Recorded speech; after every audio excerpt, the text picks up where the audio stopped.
Hello friends, आप सभी का हमारे इस YouTube channel SSC dream shapers में बहुत बहुत स्वागत है। आज मैं आपकी मुलाकात हमारे संस्थान के पूर्व छात्र तबरेज खान से कराने वाला हूं। तबरेज के बारे में अगर मैं बात करूं तो तबरेज वर्तमान में एसएससी सीजीएल के माध्यम से चयनित होकर के पीसीडीए विभाग में इलाहाबाद में ऑडिटर के पद पे कार्यरत है। तो सबसे पहले इनसे बात शुरू करने से पहले मैं चाहूंगा कि इनका हम लोग स्वागत करें। तबरेज, बहुत बहुत स्वागत है आपका कि आप पहले पढ़ने आते थे लेकिन आज सेलेक्ट होकर के आए हैं एज ए गवर्नमेंट ऑफिसर। ये हमारी तरफ से आपके लिए। तो चलिए बैठ के फिर बातें करते हैं। साथियों, एक लाइन मैंने सुनी थी कि यही जज्बा रहा तो मुश्किलों का हल भी निकलेगा, जमी बंजर हुई तो क्या यहीं से जल भी निकलेगा, न हो मायूस न घबरा अंधेरों से मेरे साथी, इन्हीं रातों के दामन से सुनहरा कल भी निकलेगा। और ये बातें पूरी तरह से सही होती हैं जब मैं सोचता हूं तबरेज खान के बारे में, इनके स्टूडेंट के दिनों को याद करता हूं कि किस तरीके से ये पढ़ने आया करते थे, किस तरीके से इनका डेडिकेशन रहा है, समर्पण रहा है चीज़ों को लेकर के। और उसी का परिणाम रहा कि इलाहाबाद के होने के साथ साथ इनकी पोस्टिंग भी इलाहाबाद में ही सीजीएल के द्वारा चयनित होकर के पीसीडीए डिपार्टमेंट में ऑडिटर के पद पे हुई है। तो चलिए अब आगे की कहानी हम खुद तबरेज की जुबानी सुनेंगे। तो तबरेज, एक बार फिर से आपका बहुत बहुत स्वागत है यहाँ पर। सबसे पहले ये मैं चाहूंगा कि थोड़ा सा आप विभाग के बारे में कुछ लोगों को जानकारी दें, क्योंकि बहुत सारे बच्चे हैं जो अभी तैयारी कर रहे हैं और वो ये उनको पद का आइडिया नहीं रहता है कि एसएससी के जो अलग अलग पोस्ट हैं उनमें आखिर नेचर क्या है। तो थोड़ा सा आप ये बताइए कि ऑडिटर का जो पद है वो किस तरीके का पद है, कैसी वर्किंग है उसकी। जैसा कि सर ने आप लोगों को बताया कि मैं पीसीडीए पेंशन इलाहाबाद में हूँ।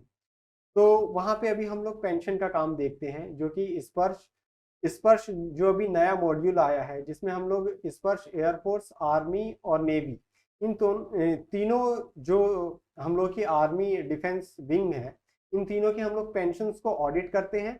और सारे पेंशनर की जो भी ग्रीवांसेस हैं उनको हम लोग रिड्रेस करने का काम करते हैं अपने डिपार्टमेंट में। ओके, तो मतलब कुल मिला के जो है पेंशन से रिलेटेड काम देखता है हाँ। आर्मी, एयरफोर्स और नेवी का। हाँ। ओके। अच्छा, दूसरी जो सबसे इंटरेस्टिंग पॉइंट बच्चे स्टूडेंट जानना चाहते हैं कि जैसे अगर आप ऑडिटर बनते हैं सीजीएल के थ्रू, तो स्टार्टिंग सैलरी कितनी मिलेगी इसमें। स्टार्टिंग एसएससी की हर एक जॉब में, अगर हम लोग एसएससी सीजीएल क्वालिफाई करते हैं, तो आप मान कर चलिए कि जो आपकी सैलरी है वो 55,000 प्लस हो, किसी भी पोस्ट पे आप चयनित होते हैं। जैसे अभी ऑडिटर में टोटल कितना इन हैंड आपको स्टार्टिंग मिल रहा है। ऑडिटर में जो इन हैंड है वो आपको 50,000 अप्रॉक्स मिलेगा, और आपकी जो ग्रॉस है वो 60,000 में। ओके। अच्छा, इसमें दूसरा नेचर कैसा है जॉब का, माने ज़्यादा वर्कलोड है या कम वर्कलोड है, फील्ड टाइप की जॉब है या ऑफिस जॉब है, ये थोड़ा बताना। ये जो पीसीडीए पेंशन में काम होता है, ये पूरा पूरा डेस्क जॉब है। और आपको इसके बहुत से अलग अलग विभाग भी हैं, डिपार्टमेंट्स भी हैं जहाँ पे आपको जाना पड़ेगा। मगर जो अगर हम लोग पीसीडीए पेंशन की बेसिकली बात करें, तो ये पूरी की पूरी डेस्क जॉब है। ओके, माने आपको सुबह ऑफिस जाना है हाँ। और शाम को ऑफिस से चले आना है 10 से 5 या 9:30 से 6। बिल्कुल बिल्कुल। और Saturday Sunday. Saturday Sunday off होता है। अच्छा। हाँ, ये हर जगह है, मतलब कि एसएससी सीजीएल की हर एक जॉब में हम्म। आपको मैक्सिमम 90% जॉब में ये है कि आपको सैटरडे संडे ऑफ मिलता है। ओके, तो चलो ये भी बढ़िया है कि 5 डेज वर्किंग है, सैटरडे हाँ। संडे जो है रिलैक्स बिल्कुल काफी हो बिल्कुल, जाए। आप अपनी फैमिली को दे सकते हो। अच्छा, दूसरा एक चीज ये कि जैसे इसमें आगे ग्रोथ के क्या चांसेज हैं ऑडिटर में, अगर किसी का होता है। इसका बेसिक तो 2800 ग्रेड पे है। हाँ। ऑडिटर में सेलेक्ट होने के बाद एक डिपार्टमेंटल एग्जाम होता है, जो कि जिसको एसएएस का एग्जाम बोलते हैं, जो 2 साल बाद होता है। इसको जो क्वालिफाई कर लेता है उसका प्रमोशन हो जाता है असिस्टेंट ऑडिट ऑफिसर में, जो कि गैजेटेड ऑफिसर हो जाता है। ग्रेड बी गैजेटेड ऑफिसर हो जाता है, जिससे कि और उसके 4 साल बाद वो क्लास 1 ऑफिसर हो जाता है 5400 ग्रेड पे। ओके, तो कहने का मतलब जैसे अगर ऑडिटर से डबल एओ हाँ। बनने में कितना टाइम लग सकता है। इसमें सर 2 साल, 2 साल में जो जैसे ही आप अपना प्रोबेशन कंप्लीट करते हैं, तो इसका एग्जाम कंडक्ट होगा, वो ओके। आपको देने को मिलेगा। जैसे ही आप एग्जाम क्लियर कर लेते हैं, एग्जाम इसके 2 पार्ट्स में होते हैं, पार्ट 1 और पार्ट 2। ओके, अगर पार्ट 1 और पार्ट 2 को आप क्लियर कर लेते हैं, तो विद इन 1 और 2 मंथ आप लोगों को एज अ डबल ए बना दिया जाएगा। तो मतलब ये मान के चलें कि 2 से 4 साल के पीरियड में। आप 2.5 से 3.5 साल कह सकते हैं। अच्छा, मतलब 2.5 से 4 2.5 से साल है। 3 साल या 4 साल कह सकते हैं कि आप ऑडिटर से डबल एओ बन जाए। तो अब देखिए ऑडिटर जहाँ 2800 ग्रेड पे में, वहीं डबल एओ गस्टेड रैंक में आ जाती है और हाँ 4800 ग्रेड पे में आ जाएगा, तो काफी बड़ा।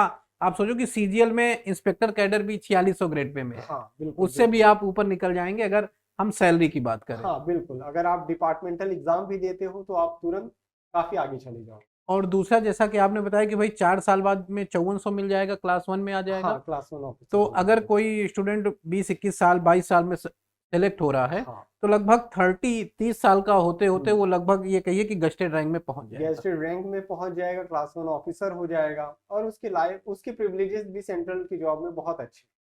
तो अच्छा, तब ये बताइए, जैसे जो सिविल सेवा से आ रहे हैं, आईएएस के हाँ एग्जाम से आते हैं, हाँ। तो अगर यहाँ से वो सही टाइम में प्रमोशन लेगा तो हम्म। उस पद से तो आगे निकल सकता है। बिल्कुल बिल्कुल, अगर जो सही टाइम पे अपने डिपार्टमेंटल एग्जाम को क्लियर कर लेता है और आगे प्रमोशन लेता है, तो वो एसीडीए, डीसीडीए और जेसीडीए तक बहुत आराम से जा सकता है, जो कि यूपीएससी से सेलेक्ट होकर आते हैं। ओके, तो इस हिसाब से जो हम समझ पाए होंगे कि ऑडिटर पोस्ट अगर आप ले रहे हैं तो कहने का मतलब फ्यूचर आपका ब्राइट है। अगर आप मेहनत कर रहे हैं तो आप भले 2800 ग्रेड पे में आ रहे हैं, लेकिन 4800 और फिर उसके आगे 5400, फिर आगे चीजें आपकी बेहतर हो जाएंगी। अच्छा, दूसरा एक चीज ये भी कि इसे वर्कलोड कितना है, जैसे बहुत सारे स्टूडेंट अलग अलग एसएससी की जॉब में अलग अलग तरीके का नेचर है, तो इसमें हम्म। कितना मतलब काम का बोझ या बर्डन ज्यादा है या लाइट है, किस तरह से। हम्म। जैसे कि अगर हम लोग पीसीडी पेंशन की बात करें, तो यहाँ पे जो वर्क कल्चर है वो बहुत ही अच्छा है, बहुत ही अच्छा है। आप बहुत रिलैक्स माइंड से काम कर सकते हैं। यहाँ का एटमॉस्फेयर भी काफ़ी अच्छा है, और ऑफिस वाकई में काफ़ी बड़ा है और काफ़ी रिलैक्सिंग है। आपको वर्क का कभी भी प्रेशर फील नहीं होगा। यहाँ पे कलीग, स्टाफ सब बहुत अच्छे होगा। तो कहने का मतलब एक बेहतर विकल्प है बहुत सीजीएल के लिए। बहुत। ठीक है, और रह करके हम अपनी प्रिपरेशन भी, जो बच्चे आगे चाहें हाँ, सिविल का और करना। सबसे अच्छी बात ये भी है कि आप जॉब के साथ साथ अपने यूपीएससी और पीसीएस की तैयारी भी कर सकते हैं, अगर कोई इस डिपार्टमेंट में सेलेक्ट। ओके, मतलब दोनों ही एंगल से बेहतर है। हाँ और जो लोग देख रहे हैं वो इस चीज को समझ लें कि अगर आप ऑडिटर के पद पे हो रहे हैं तो आप, समय आपके पास पर्याप्त है। आप तैयारी करके अपना सिविल का अगर आपका एम है तो आप उस उधर भी जा सकते हैं। और अगर इनकेस उधर नहीं हो पाता आपका, तो विभाग में ही ये अवसर है कि आप आने वाले 8 से 10 सालों के अंतर्गत क्लास 1 में पहुंच जाएंगे। अगर आप थोड़ा सा वर्क करते हैं और डिपार्टमेंटल चीजें क्लियर करते चले जाते हैं, तो मेरे ख्याल से हाँ। 8 से 10 साल में क्लास 1 में आप आ ही जाएंगे। चलिए, तो काफ़ी मैंने सही एक हिसाब से सीजल का एक बेहतर पद है। अच्छा, दूसरा एक चीज़ मैं आपसे ये जानना चाहूँगा तभी, जिससे जब आपका सिलेक्शन हुआ तो आप चाहते तो और भी पोस्ट ले सकते थे हम्म। जिस हिसाब से आपके मार्क्स थे, हाँ। लेकिन आपने जैसे एक्साइज इंस्पेक्टर हुआ हम्म। या और के तुलना में ऑडिटर को क्यों वरीयता दी। सर एक्चुअली 2018 में जब मेरा सिलेक्शन हुआ था, तो रैंक वाइज जब हम लोगों ने देखा, तो एक क्यू मैथ्स के रैंक एनालिसिस होती है, उस हिसाब से जब मैंने अपना रैंक देखा तो उसमें हम लोगों को एक्साइज इंस्पेक्टर भी मिल सकता था। बट 2018 में जब मैंने एग्जाम दिया था, तो उस वक्त नॉर्दर्न रीजन में जो एक्साइज इंस्पेक्टर की पोस्टें थी वो काफ़ी कम थी, हम्म। और साउदर्न रीजन में बहुत ज़्यादा थी। तो और साउथ मुझे जाने का मन नहीं था, तो इस वजह से। और मैंने जब अपने दोस्तों से, काफ़ी कांटेक्ट मेरे थे, मेरे दोस्तों में जो सीजीएल में ऑलरेडी सेलेक्टेड थे, तो उन लोगों से जब मैंने बात की, तो उन लोगों ने मुझे सजेस्ट किया कि सीजीडीए में ऑडिटर आप अपने प्रेफरेंस में डालना, जिससे आपको होम पोस्टिंग के चांसेस जो है वो काफ़ी ज़्यादा बढ़ जाएंगे। और मुझे होम पोस्टिंग चाहिए भी थी, तो लकीली मुझे मिली। ओके, चलिए, तो काफ़ी बेहतर है। मतलब हम्म। अपने घर में पोस्टिंग मिलना ये भी बड़े सौभाग्य की बात है, बिल्कुल वो बिल्कुल। भी सेंट्रल गवर्नमेंट में अगर मिल जाए तो फिर समझिए सोने पे सुहागा हो हाँ गया है। बिल्कुल। अच्छा, एक चीज़ और तबरे, जो ये जैसे बच्चे जानना चाहते हैं कि जैसे बैकग्राउंड का क्या इंपॉर्टेंस है, जैसे आपका क्या बैकग्राउंड रहा है, हाई स्कूल, इंटर, ग्रेजुएशन। देखिए, हाई स्कूल, इंटर, ग्रेजुएशन में अगर आप साइंस बैकग्राउंड से हैं, तो अगर आपका बेस अच्छा है, सबसे इंपॉर्टेंट होता है बेस। आपका ये डिसाइड नहीं करता कि आपने ग्रेजुएशन में कितनी मेहनत की, सिर्फ और सिर्फ डिपेंड करता है कि आपने 10th 12th कैसे की। अगर आपका मैथ्स बैकग्राउंड है और आपका बेस अच्छा है, तो आप इंग्लिश और मैथ्स के बदौलत सीजीएल को बहुत इजीली करेक्ट कर सकते हैं, बहुत इजी। और मीडियम का क्या रोल है, जैसे कोई बच्चा इंग्लिश मीडियम है या कोई यूपी बोर्ड से है, आपका क्या अनुभव रहा। मेरा अनुभव ये है कि जैसे कि इंग्लिश मीडियम वाले भी सेलेक्ट होते हैं, हिंदी मीडियम वाले भी सेलेक्ट होते हैं, मगर ये है कि मैंने ये चीज़ पर्सनली ऑब्जर्व की है कि जो हिंदी मीडियम वाले बच्चे होते हैं वो ज़्यादातर जो सेलेक्ट होते हैं वो अपने मैथ्स के बेसिस पे होते हैं। और जो आईसीएसई बोर्ड के बच्चे हैं वो ज्यादातर अपने इंग्लिश की बेसिस पे सर होते हैं। ये मैंने मतलब कि ऑब्जर्व किया है अपने कलीग्स के साथ, अपने दोस्तों के साथ। हाँ और जो सीबीएसई बोर्ड वाले होते हैं उन लोगों के पास दोनों का बैलेंस होता है, हाँ। अच्छा, मैथ्स और इंग्लिश दोनों का। तो आप तो मैं सीबीएसई बोर्ड। सीबीएसई बोर्ड से हूँ, तो मेरे पास दोनों का बैलेंस था। ओके, चलिए। तो अच्छा, फिर जैसे लगभग दूसरा चीज़ ये होता है कि जैसे कितना टाइम लग, कोई बच्चा है अगर वो प्रिपरेशन करना चाह रहा है, हाँ। तो एसएससी की प्रिपरेशन में लगभग कितना समय लग जाएगा उसको, माने एक अच्छी लेवल की तैयारी करने पे? अगर किसी को भी एसएससी सीजीएल में सेलेक्ट होना है तो उसके लिए 1 साल की तैयारी तो चाहिए, और उसके साथ प्रॉपर गाइडेंस के साथ 6 महीने 1 साल की उसकी कोचिंग होती है। अगर वो किसी भी एक प्रॉपर गाइडेंस में अगर वो कोचिंग लेता है और तैयारी करता है डिसिप्लिन के साथ, तो डेफिनेटली वो 1 साल उसके लिए सफिशिएंट है एग्जाम को क्रैक करने के लिए। 1 ईयर चाहिए, हाँ, बिल्कुल, वो भी पूरे डेडिकेशन के साथ। बिल्कुल डेडिकेशन और डिसिप्लिन के साथ। लेकिन इसमें जैसे मैं जो इसमें ऐड करना चाहूँगा कि मतलब 1 साल के साथ-साथ ये भी बड़ा डिपेंड करता है कि बच्चे का बैकग्राउंड क्या है? मतलब आपका पिछला रिकॉर्ड क्या रहा है? हाँ, बिल्कुल, ये तो जैसे कि मैंने आपको बताया कि उसके जो बेसिक्स है, हुँ, बेसिक्स उसके स्ट्रॉन्ग होने चाहिए, हुँ, काफ़ी हद तक। ये नहीं कि जो जैसे बहुत से बच्चे बायो से भी होते हैं, बहुत से बच्चे आर्ट्स से भी होते हैं, जिन्होंने कभी मैथ्स पे ध्यान नहीं दिया, तो उनको थोड़ा-सा टाइम लग सकता है ज़्यादा, एज़ कम्पेयर टू ये जो मैथ्स बैकग्राउंड से होते हैं। पर सर अगर कोई भी मेहनत करता है तो उसका सिलेक्शन ज़रूर होगा, ज़रूर। वो भले ही बायो बैकग्राउंड से हो या आर्ट्स बैकग्राउंड से हो, इट डज़न्ट मैटर। ओके, सही बात है। मतलब बैकग्राउंड या मीडियम का कोई इम्पोर्टेंस नहीं है। हाँ, और आप देखा होगा कि आपके बैच के ही सुधाकर या और भी स्टूडेंट रहे हैं, ये हुँ, सब हिंदी मीडियम बैकग्राउंड के थे, फिर भी बिल्कुल। अच्छी रैंक इनकी आई, बहुत मार्क्स अच्छे अच्छे-अच्छे आए। रैंक पे बिल्कुल चयनित हुए। अच्छा, एक चीज़ और जो बच्चों के मन में रहता है क्वेश्चन, वो ये कि जैसे तैयारी उन्होंने कर ली, हुँ। तैयारी के बाद प्रैक्टिस का कितना इम्पोर्टेंस है, मॉक टेस्ट का क्या इम्पोर्टेंस है आपके हिसाब हाँ, अगर आप एक बार कहीं से भी, सबसे इम्पोर्टेंट है कि आप एक ही बार कोचिंग करिए और एक ही जगह से करिए। ये नहीं कि कई बार बच्चे बहुत कन्फ्यूज़ हो जाते हैं कि यहाँ से मैं ऐसे कर लूँ, वहाँ से मैं ऐसे कर लूँ, या इंग्लिश की अगर कोई कोचिंग ले रहा है तो यहाँ से आधी ले लेगा, वहाँ से आधी ले लेगा। तो आप लोग ये सब मत करिए, क्योंकि आपके इसमें 1 साल, 2 साल, 3 साल चला जाएगा और आप एक ऑर्गेनाइज़ तरीके से तैयारी भी नहीं कर पाएँगे। तो आप सबसे पहले कहीं से भी तैयारी करिए, किसी भी एक जगह से करिए और प्रॉपर कंप्लीट कोचिंग करिए, या किसी भी गाइडेंस में एक ही। और उसके बाद एक ही बार, सिर्फ एक बार कंप्लीट करने के बाद कोचिंग अपनी, आप उसके बाद सिर्फ और सिर्फ प्रैक्टिस पे ध्यान दीजिए। जितना आप मॉक टेस्ट देंगे, जितना आप टेस्ट सीरीज ज्वाइन करेंगे, उतना ही आपके लिए बेनिफिशियल। कहने का मतलब ये है कि भाई सबसे पहला फोकस ये करना है कि आप अपनी प्रिपरेशन कंप्लीट कर लें पूरी, बिल्कुल, बिल्कुल। और प्रिपरेशन करने के बाद जब प्रिपरेशन पूरी कंप्लीट हो जाए फिर आप केवल प्रैक्टिस पे लगे। लेकिन ये ध्यान देना कि अब जैसे कई बार क्या होता है कि बच्चों की तैयारी पूरी नहीं हुई, वो पहले से ही प्रैक्टिस में लग जाते हैं, तो हाँ, रिजल्ट उतना बेहतर नहीं दे हाँ, पाते। थोड़ा-सा इसको आप अवॉइड करिए। पहले पहले आप कोशिश करिए कि आप जितना जल्दी करने की कोशिश करेंगे, ये एग्ज़ाम आपको उतना ही लेट करवा देगा। तो आप बिल्कुल एक प्लान के साथ आइए, और आप एक प्लान के साथ जब तैयारी करेंगे, एक गाइडेंस में, तो आप बहुत जल्दी सेलेक्ट। अच्छा, एक जो और कन्फ्यूजन है आज के समय में बच्चों में देख रहा हूँ कि बहुत सारे, मान लीजिए कोर्सेज हैं, ऑफलाइन में भी हुँ, बहुत सारे हैं, हुँ। ऑनलाइन भी बहुत सारी चीज़ें चल रही हैं। तो कैसे बच्चा डिसाइड करे कि किस टीचर से उसको करना है? इसमें मतलब आपका क्या व्यू, आपने कैसे डिसाइड किया कि कैसे क्लास किया जाए? मैं एक्चुअली इंग्लिश हम लोगों की, जैसे कि बेसिक इंग्लिश की हम लोगों के पास नॉलेज थी बेसिक। बट जब मैं यहाँ पे ड्रीम शापर्स में आया, तो पहले मेरा मन था, मैं किसी सुना था सिर्फ टेस्ट सीरीज के लिए। तो मैं जब टेस्ट सीरीज में आया और सर का तरीका देखा, जब मैंने कि सर कितने ऑर्गेनाइज तरीके से चीज़ों को समझाते हैं, लिंक करवा के, सबसे इम्पोर्टेंट है लिंक करना। एक टॉपिक को दूसरे टॉपिक में एक सेंटेंस में सारी चीज़ों को एनालाइज करना, और सर ने जैसे बताया, तो उसके बाद मैंने सर का पूरा क्लास कोर्स भी किया। और सर के नोट्स भी काफ़ी अच्छे हैं जो क्लास के हैं, और जो भी सर बुकलेट प्रोवाइड करते हैं वो काफ़ी बेनिफिशियल थी मेरे लिए। नहीं, जैसे एक चीज़ मैं और थोड़ा क्लियर करना चाहूँगा, जैसे हाँ, मतलब जैसे कोचिंग का चुनाव किस आधार पे करे व्यक्ति? आपका क्या व्यू है इसमें?